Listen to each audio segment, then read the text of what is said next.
विराटनगर स्थित एक सुनचाँदी पसलमा मोबाइल चोरी भएको घटना हालै सार्वजनिक भएको सीसीटीभी फुटेजमा स्पष्ट देखिन्छ। फुटेजमा देखिन्छ एकजना ग्राहक पसलमा आएर सामान हेर्दै गर्दा आफ्नो मोबाइल सोकेसमाथि राख्छन्। उनी किनमेलमा व्यस्त हुन्छन् र मोबाइल त्यही सोकेसमाथि हुन्छ। त्यसपछि केही बेरमै एकजना महिला र एकजना पुरुष पसलभित्र प्रवेश गर्छन्। देख्दा सामान्य ग्राहक जस्तै लाग्ने यी दुई व्यक्तिले छलीपूर्वक मौका पाउँछन्। उनीहरूले सोकेसमा राखेको मोबाइल देखेपछि वरिपरि हेरेर कोही नहेरेको सुनिश्चित गर्छन्।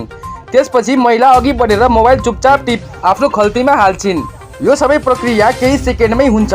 पसलभित्र अरू ग्राहक र व्यापारीहरू आफ्नो काममा व्यस्त हुन्छन्। कसैले पनि शङ्का गर्न सक्दैनन्। आजकाल यस्ता चोरीका घटनाहरू दिनादिन बढिरहेका छन्। चोरहरू भिडभाडको फाइदा उठाउँदै यसरी सजिलै चोरी गरिरहेका छन्। त्यसैले तपाईँको असावधानीले यो दुर्घटना तपाईँहरूसँग पनि हुन सक्छ। त्यही भएर किनमेल गर्दाखेरि आफ्नो सामानको सुरक्षा आफै गर्नुहोला र राम्रो र सुरक्षित ठाउँमा आफ्नो सामान राख्नुहोला।